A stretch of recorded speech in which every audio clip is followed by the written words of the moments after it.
மக்களுக்கு நல்லது பண்றதுக்கு அரசியலுக்கு வாங்கடா, கொள்ளை அடிக்கிறது கொலை பண்றதுக்கு மாடா அரசியலுக்கு. மறைமுக எச்சரிக்கை, மறைமுக மிரட்டல், மறைமுக கவனிப்பு கொடுக்கறதாகத்தான் சில தகவல்கள் இருக்குது. நம்ம அதை சேகரிச்சுக்கிட்டு தான் இருக்கிறோம். யார் யார் இப்போ அரசாங்கத்தில் வேலை செஞ்சுக்கிட்டு திமுகவிடம் பணம் பெற்று கொண்டிருக்கக்கூடிய நபர்கள் யாரெல்லாம் சாவாசம் வச்சுக்கிட்டு இருக்கிறீங்க, ஒட்டுமொத்தமாக என்னென்ன சாவாசம் வச்சுக்கிட்டு இருக்கிறீங்க, இந்த ஆட்சிக்கு எங்கள் முதலமைச்சர் தளபதி ஜோசப் விஜய் அவருடைய ஆட்சிக்கு கெட்ட பேரும் அவப்பேரும் ஏற்படணும்னு திட்டமிட்டு பல இடங்களில் வேணுக்குன்னு போய் நிறைய சிக்கல்கள் எப்படி இருக்குனாக்கா, இவன் லஞ்சம் வாங்கி பழகிட்டானுங்க. இந்த ஆட்சியில் நீ லஞ்சம் வாங்கினா உன்னை வேலையை விட்டு தூக்கிடுவோன்னு சொல்லி இன்னும் காவல்துறை பல நபர்களே சஸ்பெண்ட் பண்ணக்கூடிய வேலையை முதலமைச்சர் கையில் எடுத்துருக்கிறாங்க. அப்படின்னும் பொழுது கடுமையான எச்சரிக்கை கொடுக்கப்பட்ட பொழுது அந்த துறை சார்ந்த நபர்கள் எல்லாத்தையும் ஒவ்வொருத்தரும் சஸ்பெண்ட் பண்ணிட்டு இருக்காங்க பொழுது அப்போ சம்பாதிக்க முடியல. இவர்கள் ஒரு விஷயத்தை மறந்துட்டாங்க.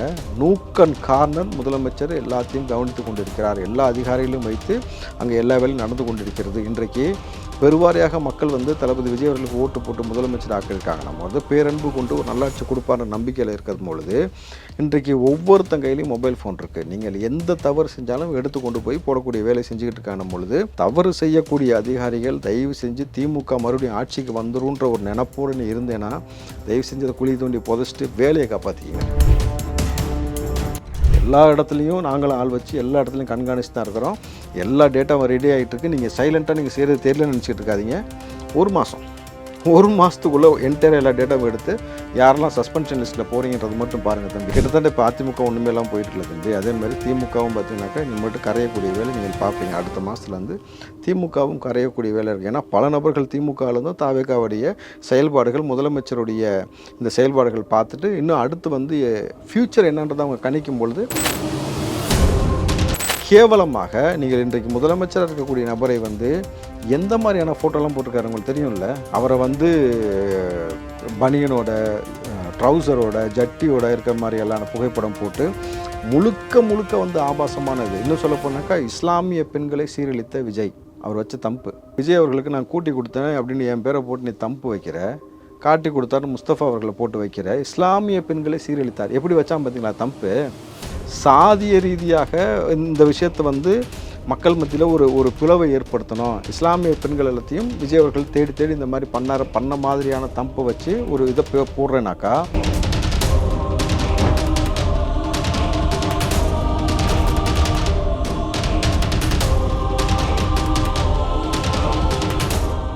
ரியல் ஒன் உறவுகளே, நடுநிலையோடு பொறுப்புடன் செய்திகளை வழங்கி பல லட்சக்கணக்கான மக்களின் நம்பிக்கையை பெற்ற நமது சேனலின் வளர்ச்சிக்கு உங்கள் ஆதரவு தேவை. இந்த ஊடக பயணம் தொடர்ந்து வலுப்பெற திரையில் தெரியும் QR கோட் ஸ்கேன் செய்தோ அல்லது டிஸ்கிரிப்ஷனில் உள்ள வங்கி விவரங்கள் மூலம் உங்களால் முடிந்த அளவு சப்போர்ட் செய்யுங்கள். உங்கள் ஒவ்வொரு ஆதரவும் நமது குரலை இன்னும் பல லட்சம் பேரிடம் கொண்டு செல்ல உதவும். ரியல் ஒன் நேயர்களுக்கு வணக்கம். இன்று நம்மளுடைய நேர்காணலுக்கு தாவேகாவின் மாநில செய்தி தொடர்பாளரான ராவுத்தர் இப்ராஹிம் அவர்கள் இணைஞ்சிருக்காங்க. சார் வணக்கம். வணக்கம் தம்பி, எப்படி இருக்கீங்க? நல்லா இருக்கமா. இப்போ இருக்கக்கூடிய ஒரு சுச்சுவேஷன் படி பார்த்தோம் அப்படின்னா ஊடகங்கள் அண்டு அதிகாரிகள் இவங்க ரெண்டு பேருமே இன்னமுமே திமுகவுக்கு ரொம்ப சாதகமாக செயல்பட்டு இருக்காங்க அப்படிங்கிற மாதிரியான ஒரு விஷயம் சொல்லப்படுது.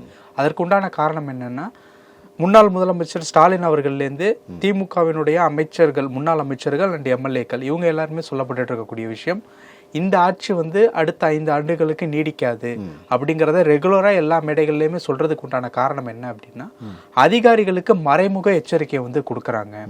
இந்த மாதிரியான எச்சரிக்கை கொடுத்தாதான் நம்ம மேலே நாளைக்கு ஏதாவது ஆக்ஷன் எடுக்க வர்றப்போ ஒரு விஷயமா ஒரு பாதுகாப்பாக அமையும். அதற்கு இது ஒரு மறைமுக எச்சரிக்கை. இந்த ஆட்சி எப்போ வேணாலும் போகலாம், மறுபடியும் நாங்கள் வந்துட்டோம் அப்படின்னா அது உங்களுக்கே பாதகமாக அமையும் அப்படிங்கிறதுக்காக ஒரு மறைமுக எச்சரிக்கை கொடுக்க. மறைமுக எச்சரிக்கை, மறைமுக மிரட்டல், மறைமுக கவனிப்பு கொடுக்கறதாகத்தான் சில தகவல்கள் இருக்குது. நம்ம அதை சேகரிச்சுக்கிட்டு தான் இருக்கிறோம். யார் யார் இப்போ அரசாங்கத்தில் வேலை செஞ்சுக்கிட்டு திமுகவிடம் பணம் பெற்று கொண்டிருக்கக்கூடிய நபர்கள் யாரெல்லாம் சாவாசம் வச்சுக்கிட்டு இருக்கிறீங்க, ஒட்டுமொத்தமாக என்னென்ன சாவாசம் வச்சுக்கிட்டு இருக்கிறீங்க, இந்த ஆட்சிக்கு எங்கள் முதலமைச்சர் தளபதி ஜோசப் விஜய் அவருடைய ஆட்சிக்கு கெட்ட பேரும் அவப்பேரும் ஏற்படணும்னு திட்டமிட்டு பல இடங்களில் வேணுக்குன்னு போய் கரண்ட்டை கட் பண்ணக்கூடிய வேலையை செய்கிறதா இருக்கட்டும், திடீர்னு தீப்பிடிக்கக்கூடிய சம்பவங்கள் நீங்கள் பார்த்துருப்பீங்க. சென்னைக்குள்ளே நீங்கள் எத்தனை இடத்துல முக்கியமாக நடந்துக்கிட்டு வருது. திடீர்னு பல விஷயங்கள் அந்த கொலை சம்பவங்கள் அரங்கேறுவதாக இருக்கட்டும்.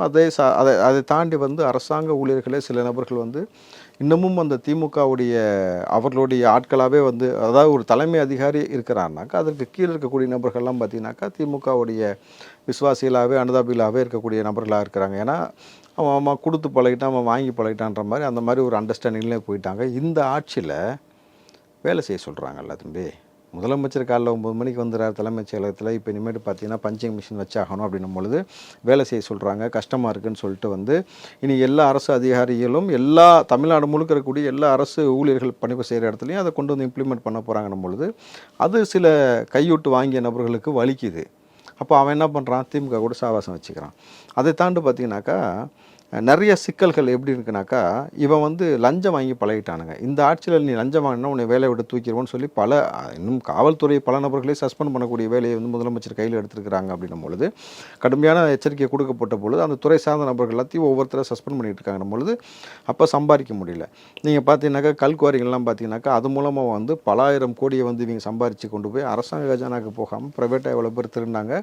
போன முறை நம்ம பேசியிருக்கிறோம் எத்தனை வந்து போலி பில்லுகள் போலி கையெழுத்து மூலமாக இருக்குது. ஒரே லாரி நம்பரை வச்சு 10 லாரிகள் ஓடினது, எப்படி மணல் கடத்தினாங்க, எப்படி வந்து குவாரிகளை சம்பாரிச்சாங்கன்ட்டு.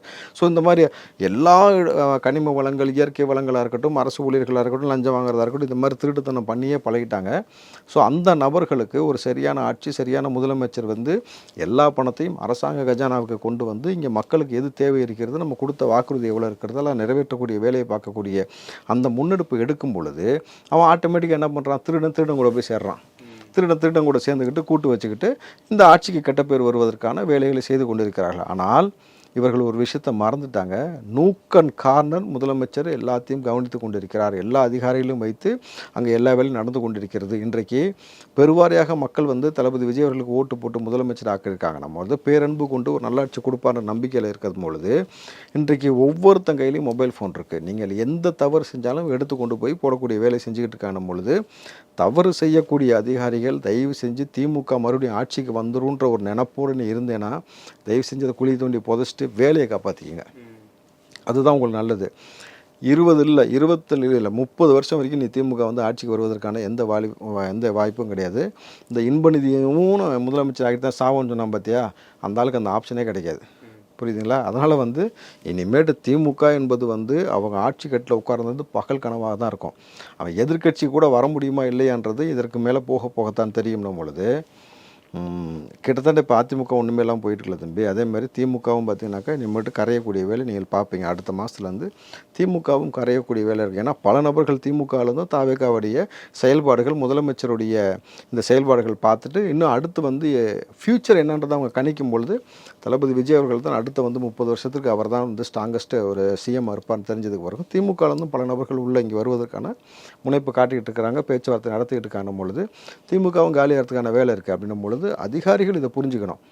சும்மா 5-10க்கு ஆசைப்பட்டுட்டு இருக்கக்கூடிய அரசாங்க வேலையை விட்டுட்டு அதுக்கப்புறம் கடைசி வரையும் கழுதிங்கிறதும் கஞ்சி குடிக்கிறதுமா இருக்காமல் திருந்திக்கங்க. அதான் உங்களுக்கு நல்லது. ஏன்னா எங்களுடைய அண்ணன், எங்களுடைய தலைவர் முதலமைச்சர் ஜோசப் விஜய் ஆட்சிக்கோ அவருக்கோ கெட்ட பேர் அவப்பேர் வருவதற்கு ஒருபோதும் நாங்கள் அனுமதிக்க மாட்டோம்.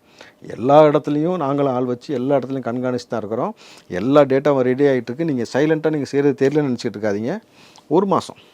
ஒரு மாதத்துக்குள்ளே என்டையர் எல்லா டேட்டாவும் எடுத்து யாரெல்லாம் சஸ்பென்ஷன் லிஸ்ட்டில் போகிறீங்கன்றது மட்டும் பாருங்கள் தம்பி. ஒரு மாதம் கூட ஆகலை, அதுக்குள்ளே வந்து 5000 கோடி ரூபாய் ஊழல் பண்ணிட்டாங்கன்னு திருச்சி சூர்யா அவர்கள் சமீபத்திய நேர்காணலில் சொல்லியிருக்காரு. அப்படியா? ஆமாம். தாவேகா அரசு குறித்தா? ஆமாம். என்ன சொல்லியிருக்காரு? 5000 கோடி ரூபாய் வந்து ஊழல் பண்ணியிருக்காங்க அப்படின்னு சொல்லிட்டு சமீபத்திய நேர்காணலில் சொல்லியிருக்காரு. ஒரு 20 நாளுக்குள்ளே ஒரு அரசாங்கத்திற்கு மீது இவ்வளோ பெரிய பழியை போட்டிருக்கிறாரு. அவதூறுகளை, கேவலமான விஷயங்களை பேசக்கூடிய நபர்களுடைய அவர்கள் மீது சட்டம் தன் கடமையை செய்யும் பொழுது நக்கீரன் கோபாலுக்கும் இதே நிலைமை தான், பார்த்துக்கோங்க. அப்புறம் கூடவே இன்னொரு ஆளில் ஆமாம் வலை வீசி தேடுறாங்களாமே, யார்? பத்திரிகையாளர் முக்தார் அவர்கள். பத்திரிகையாளர் அப்படிதானே அவர் சொல்கிறாரு. தம்பி பத்திரிகையாளர் மாதிரியான விஷயத்தையே உட்காந்து பேசுகிறாப்புல அவர்.